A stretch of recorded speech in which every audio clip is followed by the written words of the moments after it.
क्या insulin resistance permanent है? क्या हमारी बॉडी सेल्स वापस इंसुलिन सेंसिटिव हो सकते हैं? जी, इंसुलिन रेजिस्टेंस को रिवर्स किया जा सकता है। मैं हूं doctor Shraddha Goyal, director P cosmetic gynae clinic. एक ह्यूमन बॉडी में ट्रिलियन बॉडी सेल्स होते हैं। 1 ट्रिलियन यानी 1 लाख करोड़, यानी इस पृथ्वी पर पाए जाने वाले पेड़ों से भी 12 गुना अधिक। और आपकी बॉडी में है 40 ट्रिलियन बॉडी सेल्स।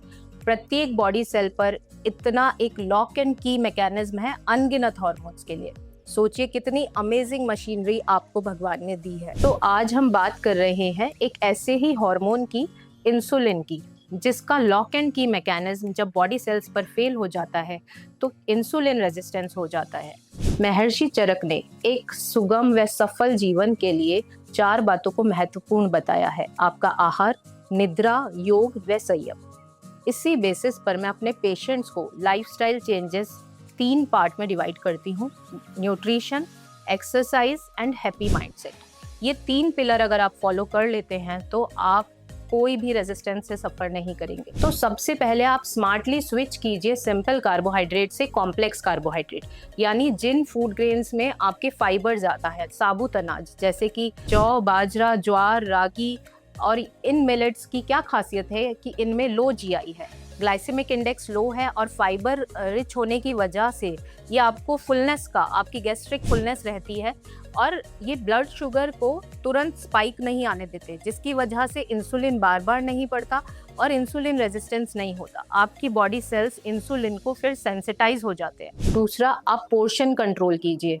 80% जब आपका पेट भर जाए तो आप रुक जाइए, क्योंकि मिक्सी भी अगर पूरी भरी होगी तो खाना बाहर स्पिल होगा, वो चर्न नहीं हो पाएगा। आपकी हर मील में प्रोटीन इंक्लूड कीजिए, क्योंकि बॉडी को प्रोटीन को मिलेट्स की तरह ही डाइजेस्ट करने में टाइम लगता है और एनर्जी भी ज़्यादा रिलीज होती है, शुगर भी स्पाइक नहीं होती है। जंक फूड को अवॉइड कीजिए। जितना भी पैकेट वाले फूड्स बाजार में मिलते हैं वो फूड इंडस्ट्री को डंप कीजिए, उन्हें मत यूज़ कीजिए, ना अपने बच्चों को दीजिए। मील्स को स्किप मत कीजिए। कई लोग ब्रेकफास्ट स्किप करते हैं, कोई डिनर स्किप करता है। कुछ ना कुछ आपको खाना है, क्योंकि अगर आप मील्स स्किप करते हैं तो ब्रेन आपकी बॉडी को सिग्नल देता है कि ये इमरजेंसी घोषित है, पता नहीं ये बंदा कब खाएगा। सबसे ज़्यादा ज़रूरी है सीड्स को अपनी डाइट में इंक्लूड कीजिए, जैसे उनमें ओमेगा 3 फैटी एसिड्स हैं, तो उससे आपको पौष्टिक भोजन मिलेगा। इस तरह से आप अपने गट का ध्यान रख सकेंगे, क्योंकि इंसुलिन रेजिस्टेंस की थ्योरी है कि कहीं ना कहीं आपका गट अगर वीक है, उसमें इन्फ्लेमेशन हो रहा है, गट माइक्रोबायोम अफेक्ट हो रहे हैं, तो इंसुलिन रेजिस्टेंस होता है और वो फिर नई बीमारियों को न्योता देता है। सुबह उठते ही अपने मेटाबॉलिक इंजन को स्टार्ट कीजिए। आप ओवरनाइट फास्टिंग रहे हैं तो आपके इंजन को फ्यूल चाहिए, तो आप जितना जल्दी सुबह उठकर कुछ ना कुछ खाएंगे और 12 बजे का वेट नहीं करेंगे, आपके घर के काम निपट जाएं उसका वेट नहीं करेंगे। सेकेंडली हम आते हैं अब एक्सरसाइज पे। एक्सरसाइज यानी आपका योग, जो चरक संहिता में बताया गया है महर्षि चरक द्वारा। ये एक्सरसाइज, आप योगा कीजिए, आप कार्डियो कीजिए, आप स्ट्रेंथ ट्रेनिंग कीजिए।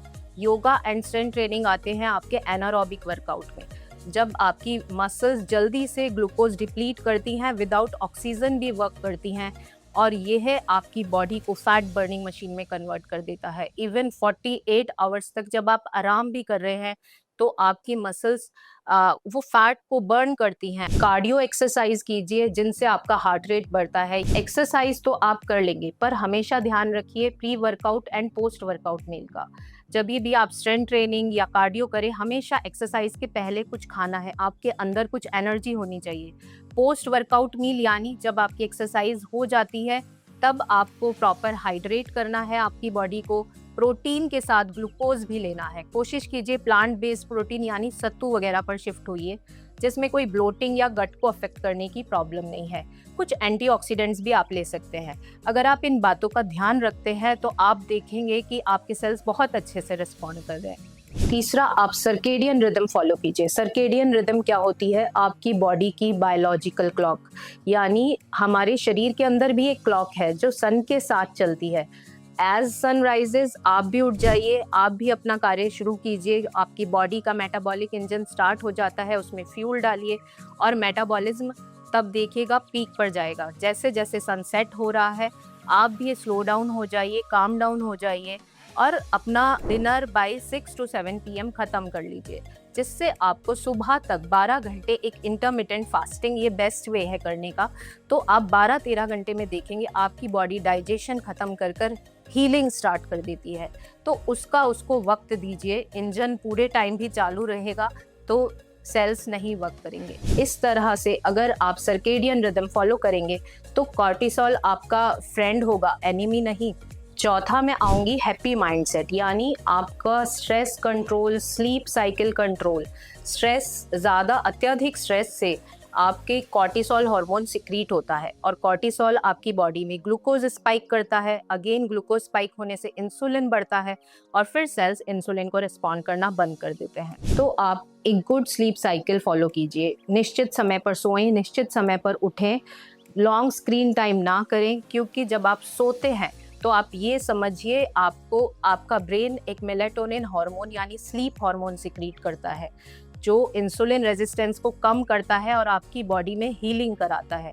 पर आजकल तो लोग मेलेटोनिन की गोलियां खा रहे हैं, तो आपको क्या ज़रूरत है जब आपका बॉडी खुद ही वो हार्मोन बना सकता है। इन सब प्रैक्टिसेस को फॉलो करने के बाद आपके हार्मोन्स शिफ्ट होंगे, आपका ब्रेन सेरोटोनिन और डोपामिन जैसे हार्मोन सिक्रीट करेगा जो इंसुलिन रेजिस्टेंस कम करते हैं। एंडोर्फिन सिक्रीट होंगे जो आपकी बॉडी में पेन किलर का, नेचुरल पेन किलर का काम करते हैं।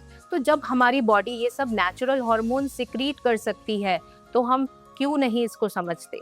तो अगर हम समझ जाएं और ये हार्मोन्स हम अपनी बॉडी से एक हेल्दी लाइफस्टाइल मेंटेन कर कर सिक्रीट करवाएं तो हमारी बॉडी में इंसुलिन रेजिस्टेंस होगा ही नहीं। तो ये 2-4 दिन की बात नहीं है कि इंसुलिन रेजिस्टेंस कन्वर्ट हो जाएगा, इसके लिए ज़रूरी है कंसिस्टेंसी।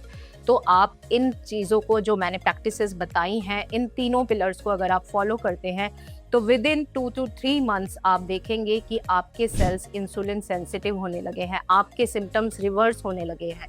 तो इस अमेजिंग मशीनरी का फ़ायदा उठाइए और अपने इंसुलिन रेजिस्टेंस को रिवर्स कीजिए, जो पॉसिबल है सिर्फ आपके डिटर्मिनेशन से, आपके डेडिकेशन से। अगर आप चाहते हैं कि इन सभी पिलर्स को हम अलग अलग से कवर करें तो हमें कमेंट बॉक्स में कमेंट ड्रॉप कीजिए कि आप किसके बारे में या सबके बारे में डिटेल से जानना चाहते हैं। हम आपको नेक्स्ट वीडियो में मिलेंगे।